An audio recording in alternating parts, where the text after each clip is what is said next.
Hi, welcome to the Coaching Game. I'm Laurie Lawson, and tonight my guest is Martin Salama. Hey, Martin. Hi. I think Martin might be my first divorce recovery coach, and I'm thrilled to have him. We got all kinds of things that he's going to tell us about. First, let me tell you just a touch about the Coaching Game. This is based on Points of View, the Coaching Game, which is one of the best tools I've ever seen. I think you were impressed with the cards too. Absolutely. And it's really, there's 65 cards and all kinds of other things to go along with it, but that are designed to bring right and left brain thinking together.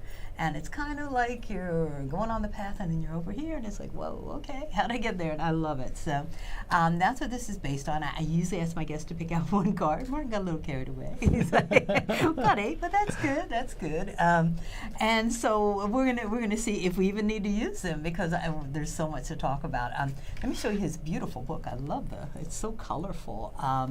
It's Recovering from Divorce, and he has, you'll see at the bottom of the page, he has a website that you can check out. You can also, if you go to Amazon, I've never seen that before, by the way. I was very impressed.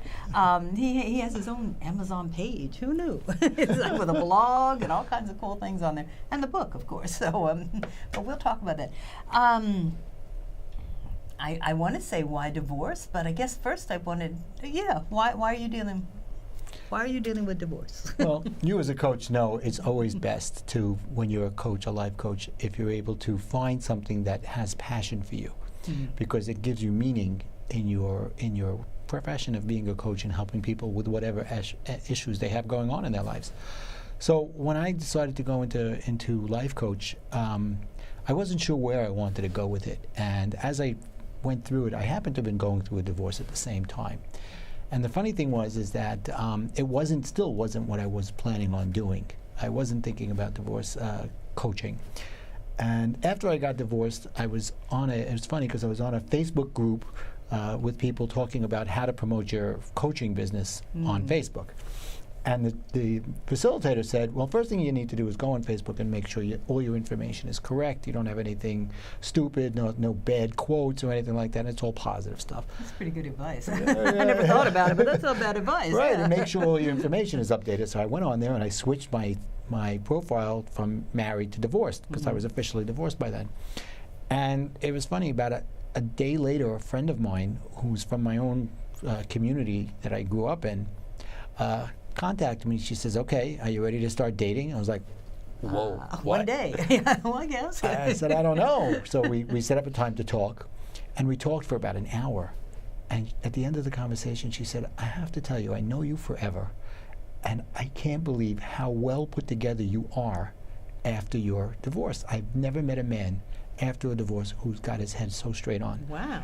And I credited it towards my coaching, going through life coach school at the same time as my divorce, which I became a new person going through the life coaching.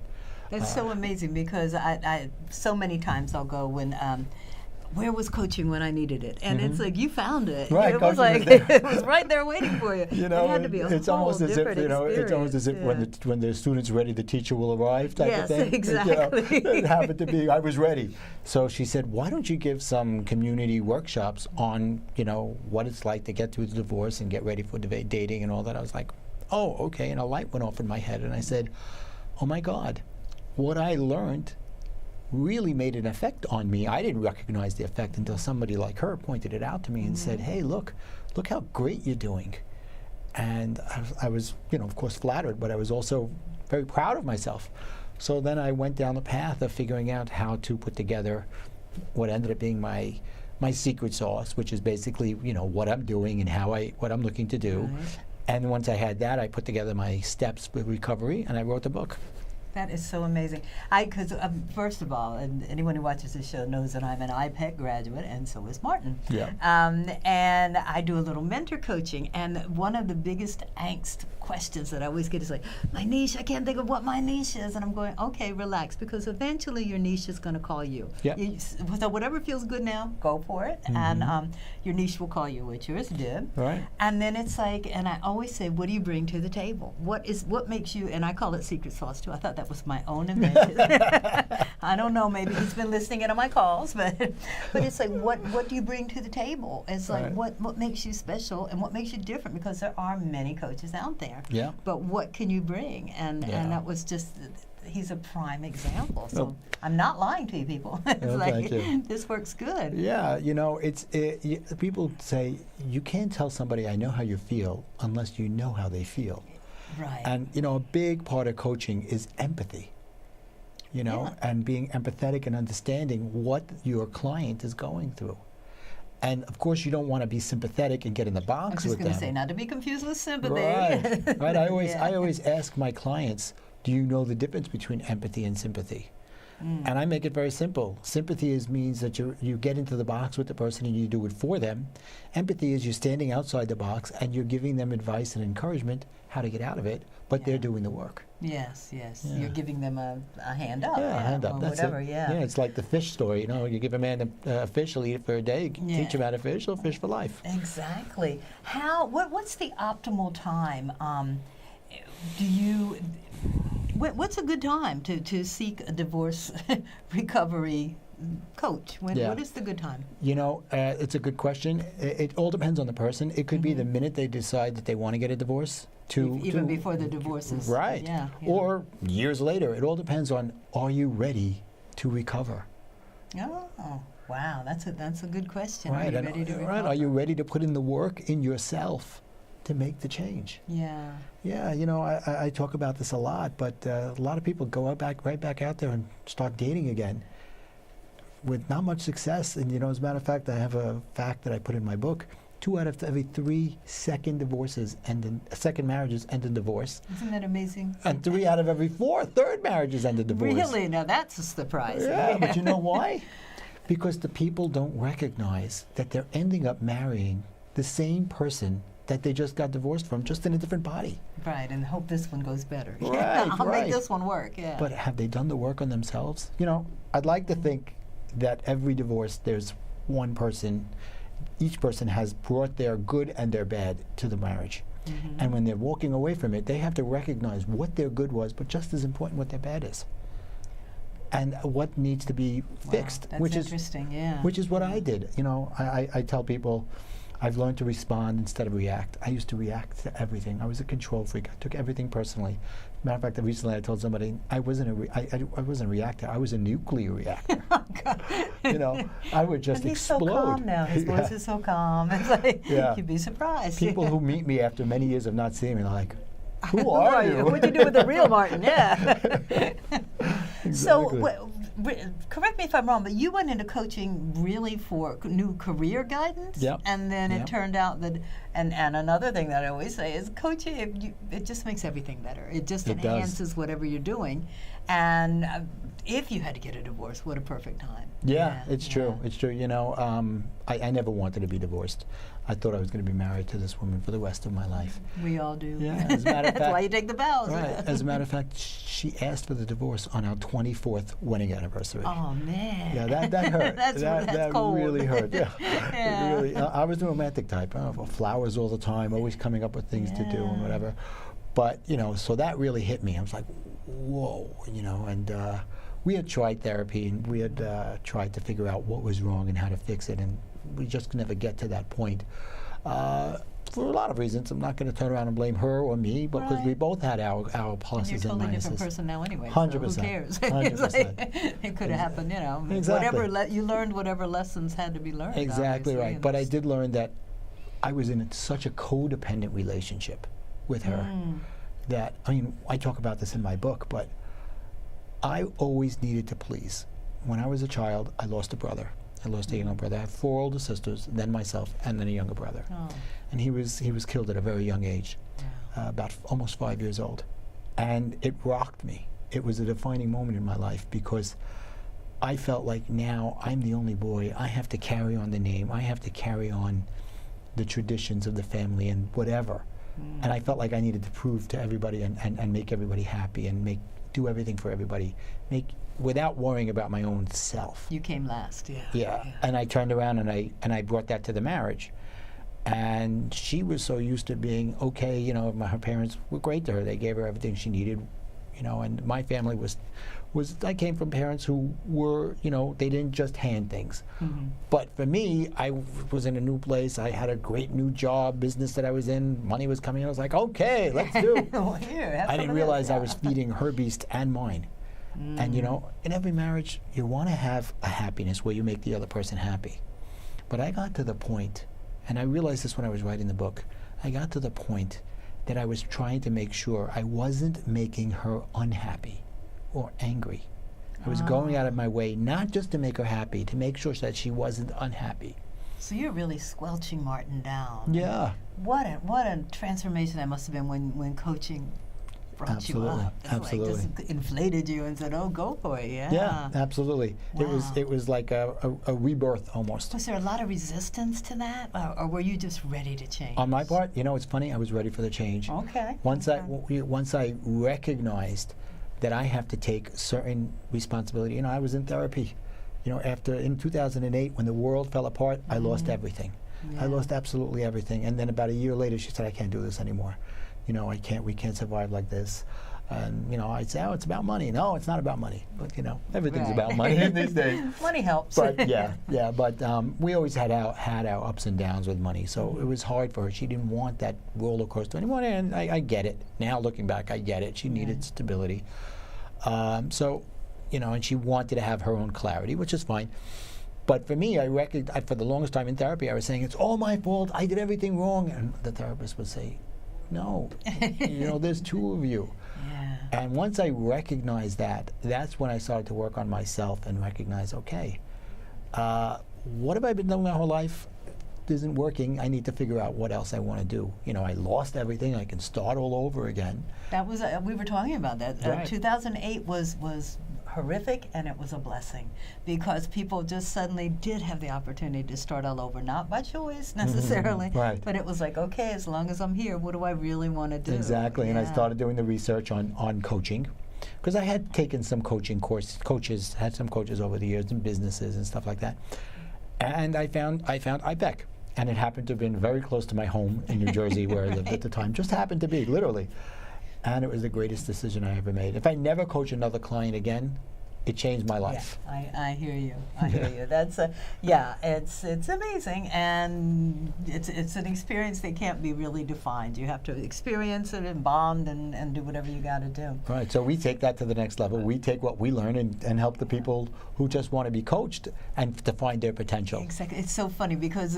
IPEC is divided into 3 modules, or was when I took it 2004. That was Now pioneer it went to days. 4 and it's back to 3 now. Now it's 3, right? And the mod 1 was for me was like hedonistic. It was all about me. What about me? Oh my God, I thought I knew everything.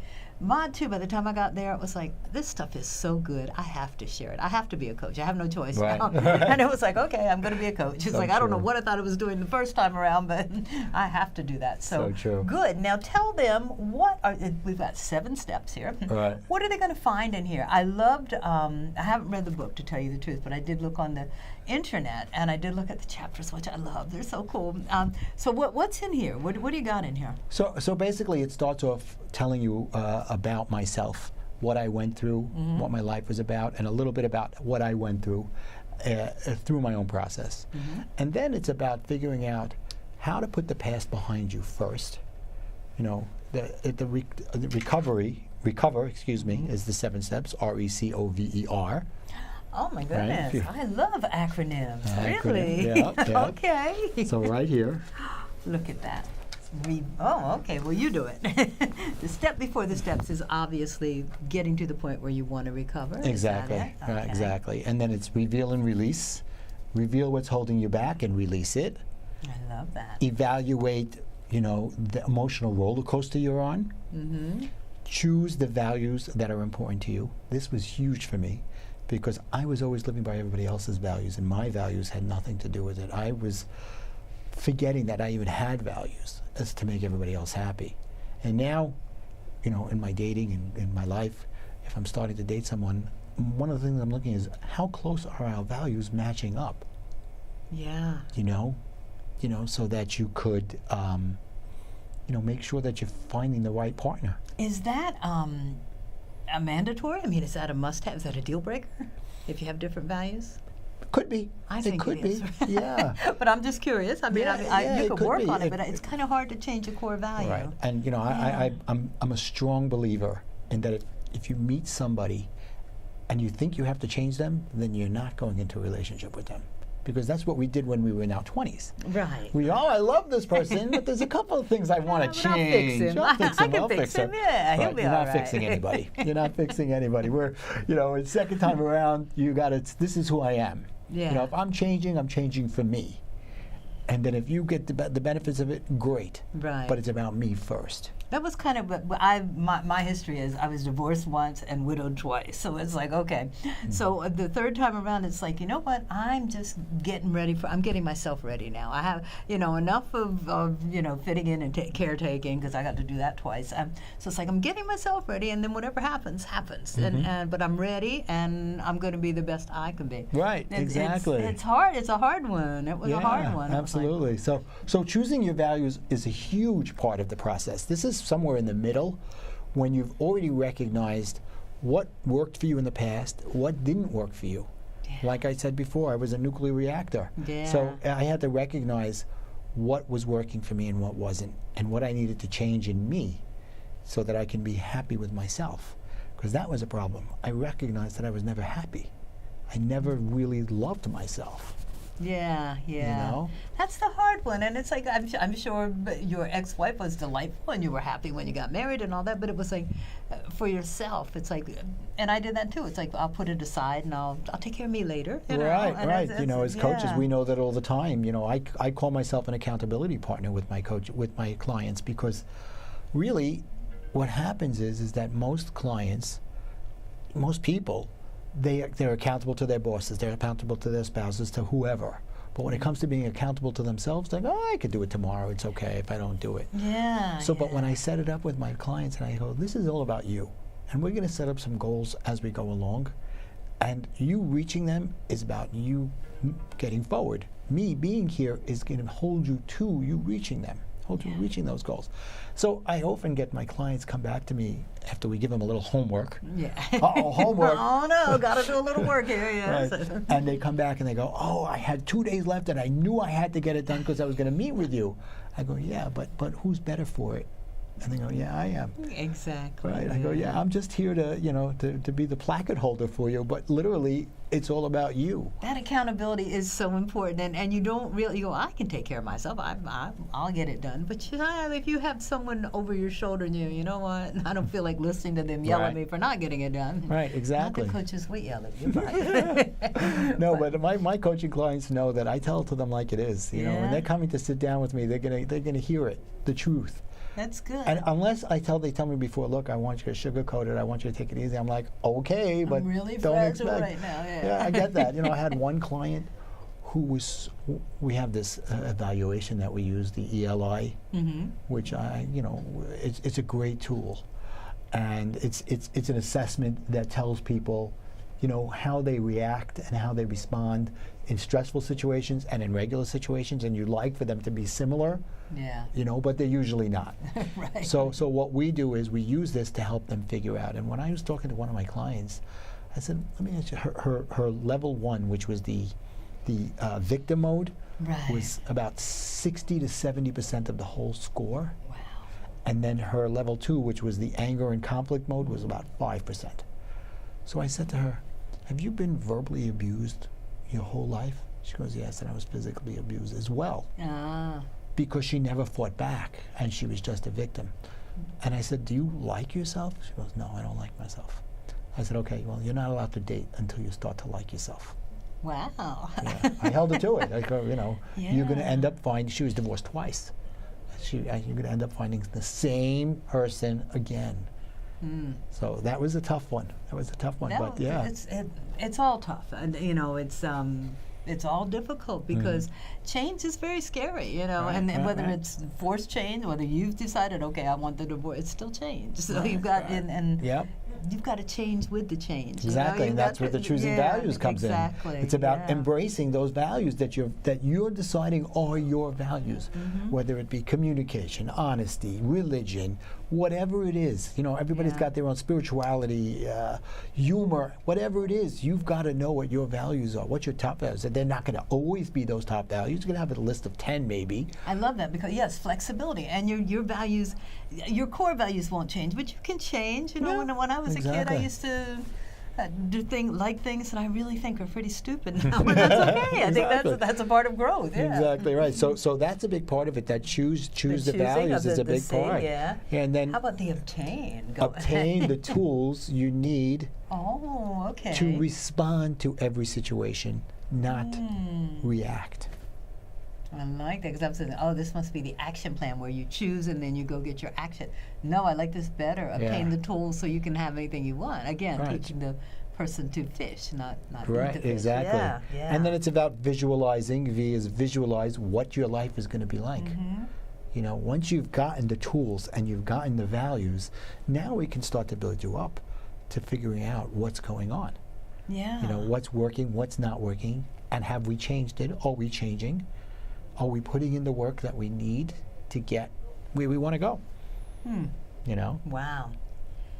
Embrace. So once you visualize it, then you want to embrace that life. You want to embrace this new life that you've created. This is, even if you don't know where it's going because it's all new, it's like just embrace it and go, okay, this is what I think I want. Okay, this is what I think I want, but now are you putting it into action or is it just sitting in your mind? Yeah. Yeah. You know. I love that. And my favorite saying is, every dream needs an Excel sheet. You know, you got to get it done. Very good. That's a new one. Isn't that good? I love that one. Right, yeah, it's like, okay, think about it, but visualization's cool, but then you have to have some action behind it somewhere. So right, exactly. And then reclaim is just reclaiming your new life, who you are, and finding out, looking for the person that you want to create. If that's, some people don't want to get married again, that's fine. Yeah. You know, but looking within yourself. But then if you find what you love in yourself and you want to see if you can find somebody else, now you can find that love, because once you love yourself, it's easy for someone to love you. I agree. I think it's important you get what you put out there, and if you're putting out there half a person, you're probably going to get half a person back. Right. As a matter of fact, I have a quote in that book that's from a great movie called the Perks of the Wallflower. Oh. And it's, you get the love you think you deserve. Yeah. I saw the movie while I was writing the book, and I went home and I said, I got to put this quote in the book. There's a lot of quotes in the book. I love quotes. Yeah. I never remember who did them, but I love quotes. Exactly. Yeah. And it's really, if you think you're not deserving of the greatest love in the world, then you won't get it. Yeah. You know, if you believe that your love is out there, your pure love is out there, the one that's going to make your heart sing, then you'll find that. Yeah. I think that's true also. The last chapter in here is frequently asked questions, which I think is so cool. What's a frequently asked question that you get? How long is it going to take me to recover? Okay. And you get out the book and you do the calculations. Right. And the answer is? Everybody's different. That's right. How badly do you want it? That's a good question. And at first you have to define recover. What does that mean? You know, so I'm ready to date, or I'm ready to not date, or whatever. Yeah. Exactly. I have so many women tell me, I don't understand these guys that are out there. What do they think? I'm like, okay, so send the guys that you think are a problem. Tell them to come to me, and I'll help them figure out what straighten this out. Yeah, we'll see what we can do for you. They need to be coached on the new world of dating. Absolutely. Well, now tell me. Who's your regular client? Men, women? Both men and women. Wow. Yeah. Okay. Yeah. Like I said, I have 4 older sisters, so I've always been able to talk easily with women. Yeah. It's just I've always had that gift of gab. When I was a kid, all my friends were on the court playing basketball. I was on the sidelines talking to the girls. Okay. Yeah, I wasn't a great athlete, but I knew how to sit down and have a good conversation. Who knew it was going to pay off? Yes.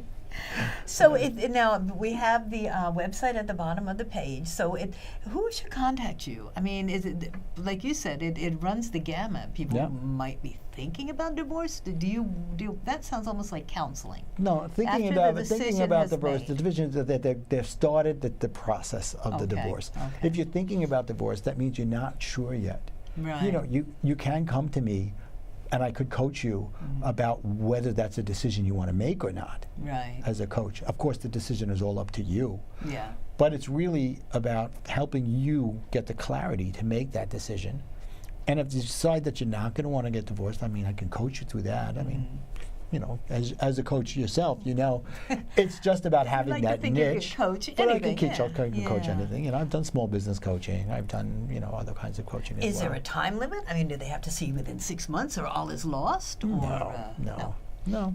You know, I don't want clients to think that they're attached to my hip for the next 5 years, because you know how many That'll times be uncomfortable. right. But also, how many times you hear, "Oh, I've been with my therapist for years." Yeah. You know, if you're with your therapist for years, either you're Something- doing something wrong or the therapist is doing something Exactly. wrong. And coaches love to say, well, you know, we're getting you to move ahead. We're just starting here and moving ahead. We're not going back. We're going to move ahead. You know, And, yeah. One of my favorite quotes that I learned in IPEC is, "Therapy is helping you get from dysfunctional to functional.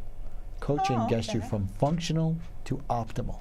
I like that. Wow, Yeah. it's been a while. That must be a new quote. I don't think they had that in 2004. I probably would have stolen it. Yeah. But I love it. I love using it all. Somebody tells me, "What's a coach?" All right, so I'm going to pick one of these cards. We only have like 2 minutes left. Wow. Which do you think? I know we could talk a little longer. Which do you think would be the most? If you could give one tip to somebody, we've got really cool cards here. Awareness, choice. We talked about choice. We talked about choice. You know, the ones that mean a lot to me would be awareness and communication. You know, for me, awareness is self-awareness. Right. You know, and recognizing every moment, or as often as possible, where you are. Where are you in the moment?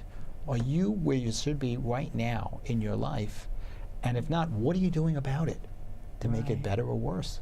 You know, if you're not doing anything, you're probably making it worse. Yeah. Yeah. You know, and communication for coaching, for divorce. Yeah.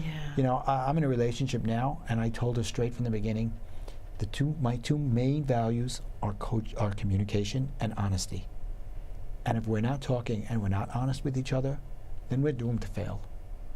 And she had a tough time understanding that in the beginning. She actually, this woman that contacted me had actually matched us together. She called her up. She goes, "I don't know what to make of this guy. He's like nobody I've ever He dated wants me to before." be honest. I don't know. You know, she goes, "He's like nobody I've ever dated before. I've never met a man like this before." She goes, "That's Martin. He doesn't play games." And within a couple of weeks, she was embracing the idea of because unfortunately she had been in a relationship where she had some issues with and past relationships where she wasn't valued. Yeah, well, I think we've all been in those relationships. So, I only have 29 seconds left. Wow. So I don't know what to say. I would say Martin has been pretty upfront about what he does. I wish like I said, I could have. Where were you when I needed you? But that's okay. We all got through it.